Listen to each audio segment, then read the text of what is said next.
छत्तीसगढ़ की खबरों के साथ मैं हूं मीनाक्षी और आप देख रहे हैं प्राइम न्यूज। चलिए खबरों की शुरुआत करते हैं। पहली खबर कांकेर से है, जहां मुख्यमंत्री भूपेश बघेल ने जिले वासियों को 69 करोड़ 75 लाख रुपए के विकास कार्यों की सौगात दी है। सीएम ने वर्चुअल कार्यक्रम के जरिए लोकार्पण और भूमि पूजन किया है। मुख्यमंत्री ने जिले के विभिन्न निर्माण कार्यों का लोकार्पण और भूमि पूजन किया। आपको बताते चले, उद्घाटन के दौरान शासन की योजना से लाभान्वित हितग्राहियों और किसानों से मुख्यमंत्री ने सीधा बातचीत की है, चर्चा की है, उन्हें बधाई दी है। तो देखिए, कांकेर में सीएम भूपेश बघेल ने जिलेवासियों को कई नई चीजों की सौगात दी है। वर्चुअल कार्यक्रम का आयोजन किया गया था, जहां सीधे तौर पर वर्चुअल माध्यम से सीएम भूपेश बघेल ने कई लोगों से बातचीत की, चर्चा की। सीएम ने लाभार्थियों और किसानों से बातचीत इस वर्चुअल कार्यक्रम के दौरान की। छत्तीसगढ़ हाईकोर्ट ने आदेश जारी कर सिविल जज भर्ती परीक्षा में सफल 36 उम्मीदवारों के लिए नियुक्ति आदेश जारी कर दिया है। सिविल जज वर्ग 2 पद के पर इनकी परीक्षा अवधि में नियुक्ति की गई है। नवनियुक्ति सिविल जजों की सूची हाईकोर्ट ने जारी कर दी है। पीएससी के जरिए इनका सिविल जज के पद पर चयन किया गया था। सभी को फिलहाल 2 साल के लिए नियुक्त किया गया है।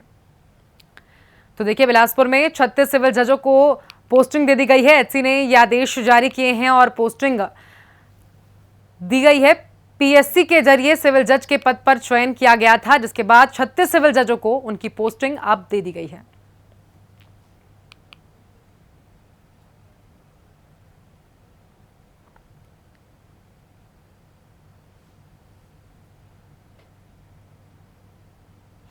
चलिए खबरों में आगे बढ़ते हैं। छत्तीसगढ़ के पूर्व गृह मंत्री, बीजेपी के वरिष्ठ नेता ननकी राम कंवर सीएम भूपेश बघेल के काम से इतने प्रभावित हैं कि उन्होंने उनको प्रधानमंत्री बनने की शुभकामनाएं तक दे डाली हैं। वर्चुअल कार्यक्रम आयोजित सार्वजनिक कार्यक्रम के दौरान ननकी राम ने 2 बार बघेल के प्रधानमंत्री बनने की कामना की है। उन्होंने ये तक कहा कि मैं तो कहता हूं, आप मुख्यमंत्री से प्रधानमंत्री बन जाइए, मेरी शुभकामनाएं आपके साथ हैं। वहीं कैबिनेट मंत्री रविंद्र चौबे ने भी चुटकी लेते हुए कहा कि प्रदेश में लगातार विकास कार्य के शिलान्यास रखे जा रहे हैं, लेकिन जिसके चलते बीजेपी के नेता मुख्यमंत्री भूपेश बघेल के कार्यों से प्रभावित हो रहे हैं और मुख्यमंत्री से प्रधानमंत्री बनने की शुभकामनाएं दे रहे हैं। बीजेपी नेता ने भूपेश बघेल की तारीफ की और कहा कि आप मुख्यमंत्री ही क्यों, प्रधानमंत्री बन जाइए।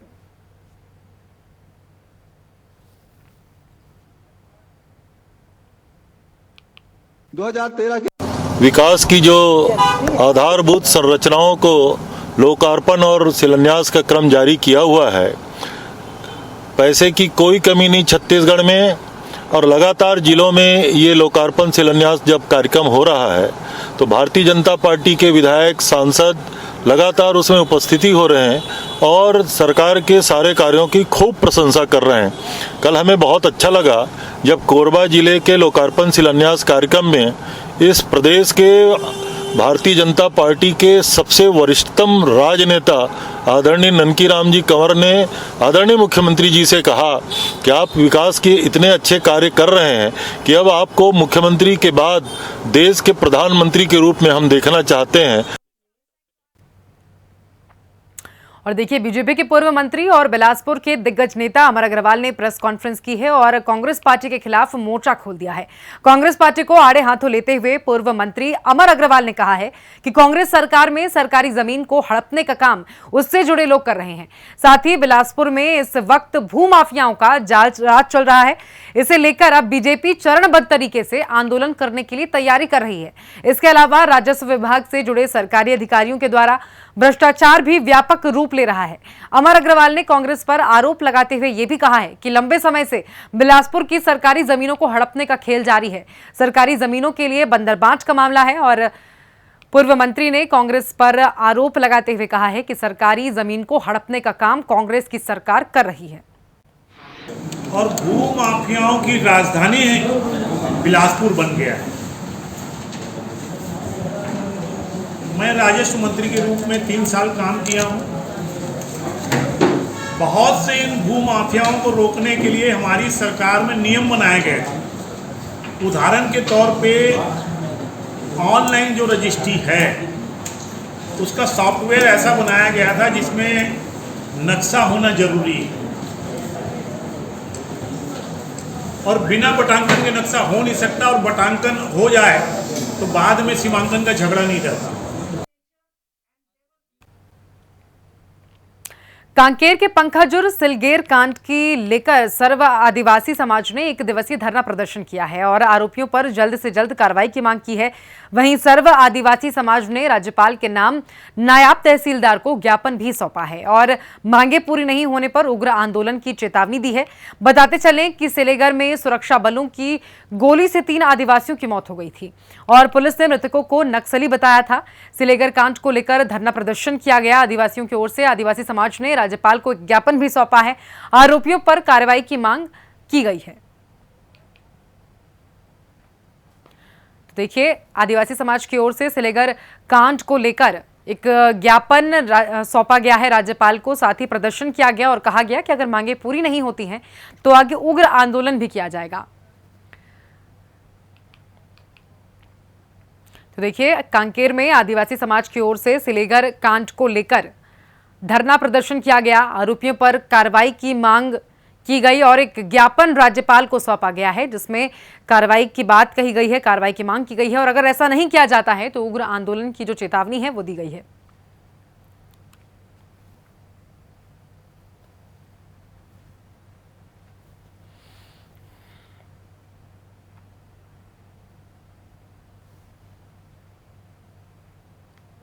मतलब छत्तीसगढ़ सरकार में जब से भूपेश बघेल की सरकार बनी है तब से किसी न किसी तरीके से आदिवासियों के ऊपर जो अत्याचार दिन ब दिन बढ़ते जा रहा है, उसमें से खास मुद्दा जो है अब जो राहुल गांधी छत्तीसगढ़ में आने के बाद प्रलपुर क्षेत्र में जो बोल के गए थे पेशा वन अधिकार कानून, उस पर हम इम्प्लीमेंट करेंगे, अमल करेंगे। किंतु राहुल गांधी के जो कहने अनुसार उनकी बातों का कोई महत्व तो नहीं रहा है छत्तीसगढ़ में, ऐसा लग रहा है भूपेश बघेल की सरकार में, क्योंकि आदिवासियों को पूछा नहीं जा रहा है उनको क्या चाहिए, रोड चाहिए, विकास चाहिए, BSF कैंप चाहिए, तो उन आदिवासियों को पूछना चाहिए। कानून में लिखा गया, वन अधिकार कानून में पेशा में लिखा गया है 244 जो अनुच्छेद है तो उसमें लिखा गया है कि आदिवासियों का विकास जो भी होगा वो उनके अनुसार होगा, वो जो चाहेंगे जिस तरीके चाहेंगे उस तरीके से होगा। तो ऐसा उसमें संविधान लिखा गया है, किंतु यहाँ भूपेश बघेल की सरकार संविधान का उल्लंघन करते हुए आदिवासियों को गोलीबारी करके जो है 3 आदिवासियों को मार दिए। उधर कबीरधाम जिले में छत्तीसगढ़ जनता कांग्रेस ने जिले में खाद की कमी को लेकर एक दिवसीय धरना प्रदर्शन किया। बताते चले कि कुछ दिन पहले जिलाध्यक्ष सुनील केसरवानी ने जिले के खाद गोदामों के निरीक्षण के लिए एक जांच टीम का गठन किया गया था, जिसमें जांच टीम ने यह पाया है कि जिले में खाद की कमी है, जिससे कबीरधाम जिले के किसानों को काफी दिक्कतों का सामना भी करना पड़ रहा है।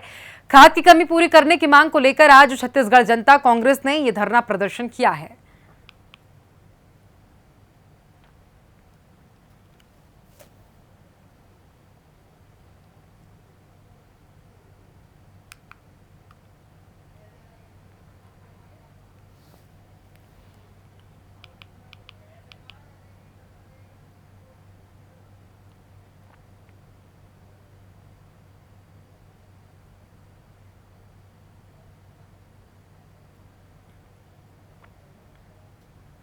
उधर बस्तर और सुकमा में नक्सली मुठभेड़ में मारी गई महिला नक्सली के शव और बरामद हथियार को जगदलपुर पुलिस लाइन लाया गया, जहां बस्तर आईजी सुंदर राज पी ने कल हुए नक्सली मुठभेड़ की जानकारी देते हुए बताया कि मेरी गई महिला नक्सली की पहचान मंगली के रूप में किया गया है। महिला नक्सली पर 1 लाख रुपए का इनाम भी घोषित था। महिला नक्सली के शव को बस्तर ले जाया गया, जहां पुलिस मुठभेड़ में एक महिला नक्सली को मारा गया था। आईजी ने प्रेस वार्ता कर इसकी पूरी जानकारी दी है।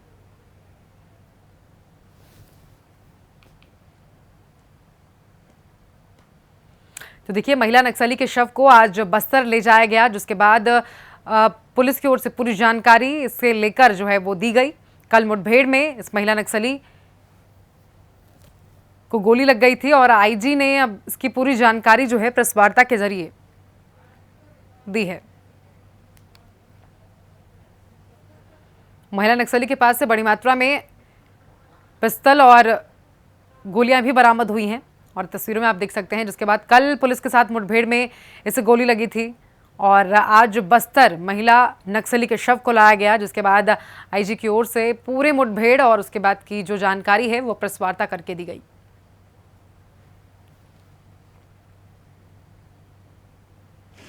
जिला बस्तर एवं सुकमा के सीमावर्ती चांदामेट एवं तुलसी डोंगरी पहाड़ी इलाके में CP माओवादी संगठन के दरबा डिवीजन कैडर्स का उपस्थिति के सूचना के पर Bastar DRG team, Dantewada DRG team, जिला पुलिस बल सुकमा, CRPF 80 वानी M227 बटालियन का संयुक्त अभियान संचालित किए गए थे। अभियान के दौरान कल सुबह करीबन 8:30 बजे चांदामेटा एवं प्यारबाट जंगल के बीच में माओवादी एवं बस्तर DRG टीम के साथ एक मुठभेड़ हुई। मुठभेड़ करीबन 1 घंटे चला है। इसके पश्चात सर्चिंग के दौरान एक वर्दीधारी महिला माओवादी का डेड बॉडी, एक AK-47, एक 12 बोर, 2 पिस्टल एवं एक बर्मर, कुल 5 हथियार बरामद किए गए थे। काफ़ी बड़ी मात्रा में नक्सल के लिटरेचर, डॉक्यूमेंट इत्यादि सामग्री भी और दैनिक उपयोग सामग्री भी बरामद किए गए थे। फिलहाल जो मृतक महिला माओवादी का शव को मंगली के नाम से शिनाख्त की गई। अभी वर्तमान में DVC सुरक्षा दल के सदस्य के रूप में उसका शिनाख्ती हुआ। और अब खबर कोरिया से है, जहां मध्य प्रदेश की बरगावा थाना पुलिस ने एक बड़ी कार्रवाई करते हुए हिंडाल्को कंपनी से चोरी हुआ 30 टन एल्यूमिनियम बरामद किया है। पुलिस ने ये एल्यूमिनियम महेंद्रगढ़ ने एक गोदाम में स्थानीय पुलिस की मदद से छापेमारी के बाद बरामद किया। मामले में 3 आरोपियों सहित एक अन्य को पुलिस हिरासत में लिया गया है और बरामद किए गए 30 टन एल्यूमिनियम की कीमत 75 लाख रुपए के आसपास की बताई जा रही है। साथ ही आरोपियों को हिरासत में लेकर और बरामद एल्यूमिनियम को ट्रक में लोड कराकर पुलिस सिंगरौली थाना के लिए रवाना हो गई है। तो चोरी हुआ 30 टन एल्यूमिनियम बरामद कर लिया गया है। मनेंद्रगढ़ के गोदाम से ये पूरा एल्यूमिनियम बरामद हुआ है। बरामद एल्यूमिनियम की कीमत बाजार में इस वक्त 75 लाख रुपए बताई जा रही है।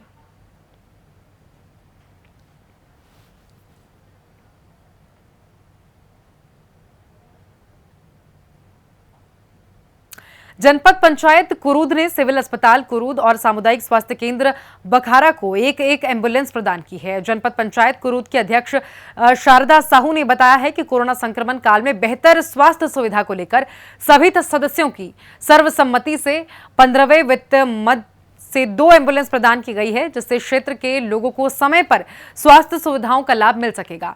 इस मौके पर मंत्र उच्चारण के साथ ही पूजा अर्चना की गई और क्षेत्र के स्वास्थ्य लाभ की कामना करते हुए कुरुद BMO को एम्बुलेंस की चाबी सौंपकर बेहतर स्वास्थ्य सुविधाओं के लिए बधाई दी गई है। कुरुद ब्लॉक को 2 एम्बुलेंस का तोहफा दिया गया है। लोगों को अब स्वास्थ्य सुविधाओं में और लाभ मिल सकेगा, इसके लिए 2 एम्बुलेंस प्रदान किए गए हैं।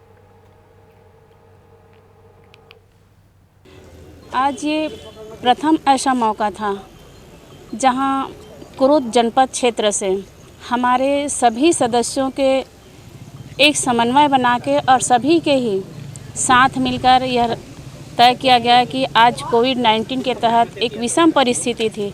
उस समय जनता को बहुत ही ज़्यादा तकलीफ उठाना पड़ा। इस स्वास्थ्य विभाग में हम लोग सभी लोग निर्णय लेके आज एक आवश्यकता बहुत ज़रूरी था कि इसमें हम अपने क्षेत्र में एम्बुलेंस दे, जिससे जनता को सबसे ज़्यादा एक सुविधा मिले। सुविधा युक्त एम्बुलेंस को हरी झंडी दिखाकर हम सभी सदस्य लोग मिलके इस क्षेत्र को एक एम्बुलेंस प्रदान किए हैं। इसके लिए मैं क्षेत्रवासियों को धन्यवाद एवं बधाई देती हूँ। नमस्कार, जय हिंद। और आइए खबरों में आगे बढ़ते हैं। भानु प्रतापपुर के ग्राम पंचायत डोंगरकट्टा के आश्रित ग्राम उच्च पानी में ठेकेदार ने बेहद घटिया तरीके से घटिया सामग्री का उपयोग कर पुलिया निर्माण किया है। वहीं पुलिया निर्माण में सीमेंट की मात्रा भी बहुत कम डाली गई है। पुलिया निर्माण करते समय आसपास बड़े बड़े पत्थर को भी डाला गया है, जो साफ नजर आ रहा है। ग्राम पंचायत अपने ज्यादा कमीशन के चक्कर में बिना अनुभवी ठेकेदारों को काम करा रहा था, जिससे निर्माण कार्य भ्रष्टाचार की भेंट चढ़ गया है। भ्रष्टाचार की भेंट चढ़ा पुलिया निर्माण कांकेर का ये पूरा मामला। ठेकेदार ने मनमर्जी के करके पुलिया बनवाया और घटिया निर्माण सामग्री का इस्तेमाल इस पुलिया को बनाने में किया गया है।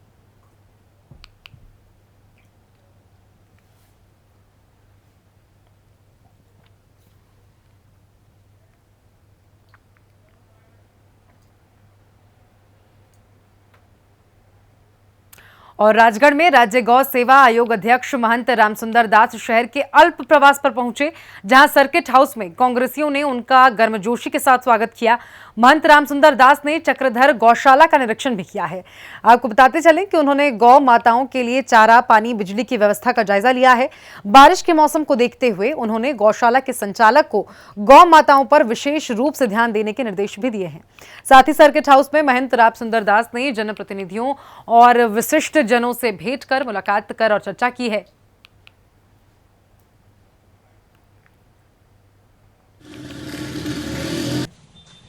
कि बरसात लगने का है और बरसात में नाना प्रकार के बीमारी गौवंशियों में आने की एक संभावना रहता है। तो गौवंशियों में टीकाकरण हुआ कि नहीं हुआ, और बरसात में गौवंशियों का खाना कहीं कोई समस्या न हो, इसके लिए सूखा चारा की व्यवस्था है कि नहीं है, इन्हीं सब बातों को देखने के लिए आज हम लोग यहाँ आए। चौक चौराहे में सड़क शहर के नहीं मिले, सब गौठान में रहीं। ये बात भी बिल्कुल सही है कि 20,000 गांव में एक साथ गौठान नहीं बनाया जा सके। और बलौदा बाजार में कच्ची महुआ शराब को कारोबार जोर शोर से चल रहा है और खुलेआम शराब बेची जा रही है। आबकारी और पुलिस विभाग रोकने में इसे नाकाम साबित हो रहे हैं। महुआ कच्ची शराब को डेरा से कोचियों से खुलेआम गांव-गांव पहुंचाया जा रहा है। वहीं गिधौरी थाना के पास के गांव में कच्ची शराब की जमकर बिक्री की जा रही है और बड़े पैमाने पर शराब का कारोबार फल फूल रहा है। धड़ल्ले से बिक रही है महुआ में कच्ची शराब, और जिसके बावजूद जो पुलिस के पीछे ये धंधा चल रहा है बलौदा बाजार में, लेकिन कानो-कान पुलिस को इसकी खबर नहीं है। धड़ल्ले से महुआ की कच्ची शराब जो है वो बलौदा बाजार में बेची जा रही है, लेकिन इस पर किसी तरह की कोई कार्रवाई पुलिस की ओर से अभी तक नहीं हुई है।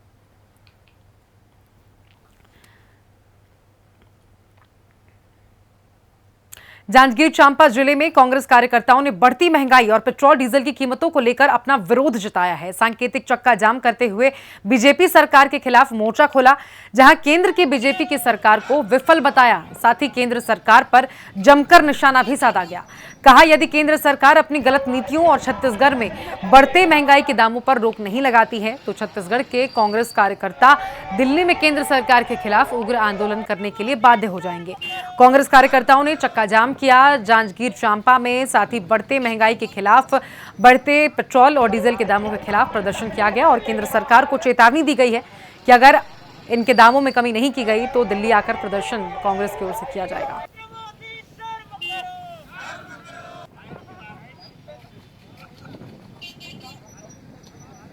इस बार जो है राष्ट्रीय निगम द्वारा राष्ट्रीय अनुसूचित जाति वित्त एवं विकास निगम एवं राष्ट्रीय पिछड़ा वर्ग वित्त एवं विकास निगम द्वारा एक कोरोना से मृत व्यक्तियों के आश्रितों के लिए एक नवीन प्रकार की योजना शुरू की है, जिनका नाम है आशा एवं इस्माइल।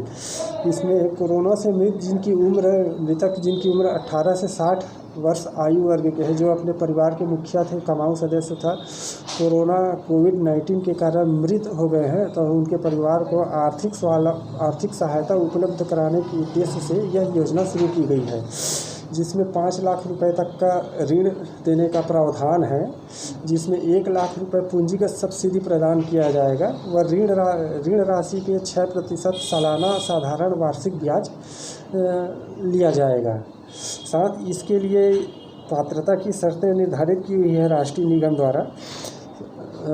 आवेदक जो है संबंधित जाति वर्ग का हो, अनुसूचित जाति एवं पिछड़ा वर्ग का हो, जिले का मूल निवासी हो और उनके परिवार के मुखिया का कोविड-19 से मृत्यु का प्रमाण पत्र हो, है ना, उनकी सालाना वार्षिक आय जो है 3 लाख रुपए से अधिक न हो और उम्र 18 से 50 वर्ष का हो और उनके व्यवसाय संबंधी क्षमता निर्माण के लिए भी की आवश्यकता होने पर उनको क्षमता निर्माण का प्रशिक्षण भी प्रदान किया जाएगा। और अब खबर बिलासपुर से है, जहां कोरोना से परिवार के मुखिया की मौत हो गई और घर में कमाने वाला कोई नहीं है, तो पीड़ित परिवार को चिंता करने की जरूरत नहीं है। आशा और इस्माइल योजना के जरिए राष्ट्रीय अनुसूचित जाति और पिछड़ा वर्ग वित्त और विकास निगम ने पीड़ितों की जिंदगी में खुशहाली के रंग भरने की योजना बनाई है। इसकी जिम्मेदारी जिला अत्यंतवासी सहकारी विकास समिति को सौंपी गई है। पीड़ित परिवार के एक सदस्य को खुद का व्यवसाय संचालित करने के लिए कर्ज के रूप में अधिकतम 5 लाख रुपए का लोन स्वीकृत किया जाएगा। आवेदक बिलासपुर जिले के मूल निवासी हों और आवेदक की वार्षिक पारिवारिक आय 3 लाख रुपए से अधिक नहीं होनी चाहिए। आवेदक की उम्र 18 से 50 वर्ष के बीच होनी चाहिए। परियोजनाओं के जीवन यापन के लिए आर्थिक सहायता दी जाएगी। कोरोना से मृत्यु पर SC/ST परिवार को खास मदद की जो योजना है वो बिलासपुर में बनाई गई है।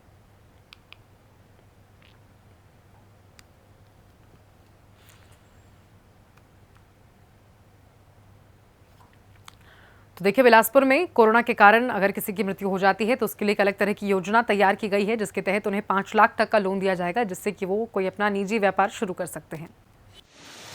जी, इस बार जो है राष्ट्रीय निगम द्वारा राष्ट्रीय अनुसूचित जाति वित्त एवं विकास निगम एवं राष्ट्रीय पिछड़ा वर्ग वित्त एवं विकास निगम द्वारा एक कोरोना से मृत व्यक्तियों के आश्रितों के लिए एक नवीन प्रकार की योजना शुरू की है, जिनका नाम है आशा एवं इस्माइल।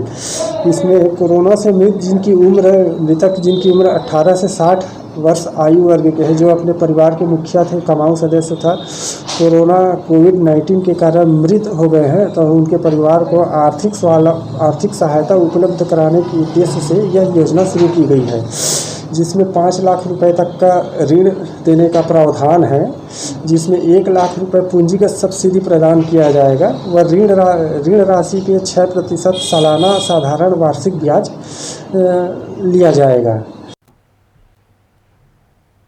कांकेर में बढ़ती महंगाई के विरोध में पंखाजूर कांग्रेस अध्यक्ष पंकज साहा के नेतृत्व में कांग्रेसी कार्यकर्ताओं ने मुख्य सड़क पर चक्का जाम किया, जिसके चलते कई घंटों तक जाम की स्थिति बनी रही और आवागमन बाधित रहा, जिसके बाद मौके पर पहुंची पुलिस ने कार्यकर्ताओं को हटाया। वहीं प्रदर्शन के दौरान कांग्रेस कार्यकर्ताओं ने केंद्र सरकार के खिलाफ जमकर हल्ला बोला, साथ ही सरकार को महंगाई के खिलाफ घेरने की कोशिश की।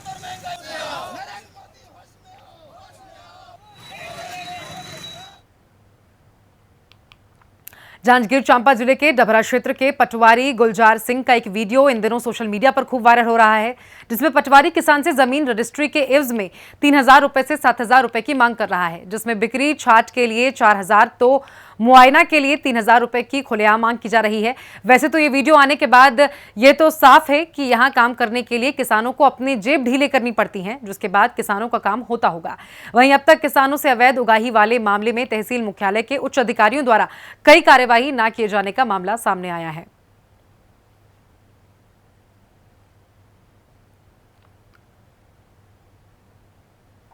जांजगीर चांपा जिले के कोविड वैक्सीनेशन सेंटर सपोस पे स्वास्थ्य कर्मचारियों की बड़ी लापरवाही देखने को मिली है, जहां लोगों की सेहत से खिलवाड़ किया जा रहा है। कोविड वैक्सीन की पहली डोज लगवाने वाले लोगों को दूसरी डोज देने में गड़बड़ी सामने आ रही है। 8 मई को पहला टीका लगाए जाने वाले 200 से ज्यादा लाभार्थियों को 40 दिनों बाद टीका नहीं लग पा रहा है। वहीं दूसरी डोज का निर्धारित समय 28 दिन है।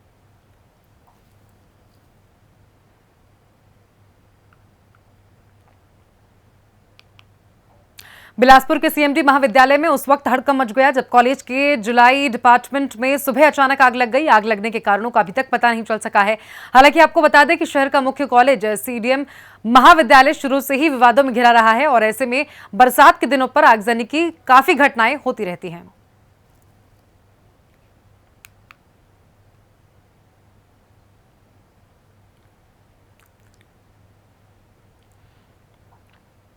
धमतरी में कुरूद बैंक चोरी की कोशिश करने का मामला सामने आया है, जहां आरोपी बैंक में चोरी करने घुस गया, लेकिन सिस्टम मजबूत होने के कारण लॉकर को तोड़ नहीं पाया। इसी दौरान पुलिस पेट्रोलिंग टीम की सायरन सुन चोर वहां से भाग खड़ा हुआ, लेकिन मामले की जानकारी लगते ही पुलिस ने कार्रवाई करते हुए आरोपी को गिरफ्तार कर लिया।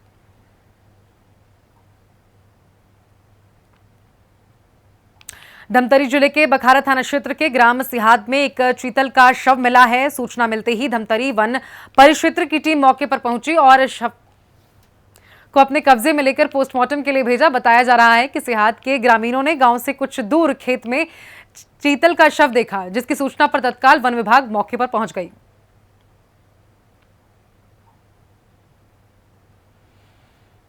बस्तर में किसानों का खाद की किल्लत से परेशान होने लगते हैं। वहीं छत्तीसगढ़ जनता कांग्रेस के कार्यकर्ताओं ने संभाग मुख्यालय जगदलपुर में धरना प्रदर्शन दिया है। जनता कांग्रेस ने नेताओं का आरोप है कि खाद की किल्लत से किसानों को हो रही समस्याओं के समाधान के लिए जनता कांग्रेस छत्तीसगढ़ ने राज्यपाल के नाम एक ज्ञापन सौंपा है।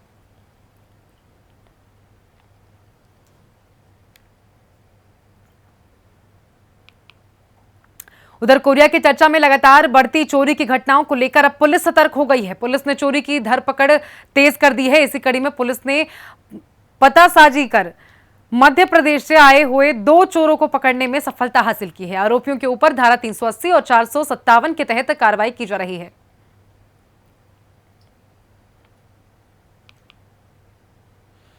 उधर रायपुर में एक घर में पति पत्नी ने आत्महत्या कर ली। आपको बता दें कि पति पत्नी के शव घर में ही लटके मिले, जिसके बाद इलाके में सनसनी फैल गई।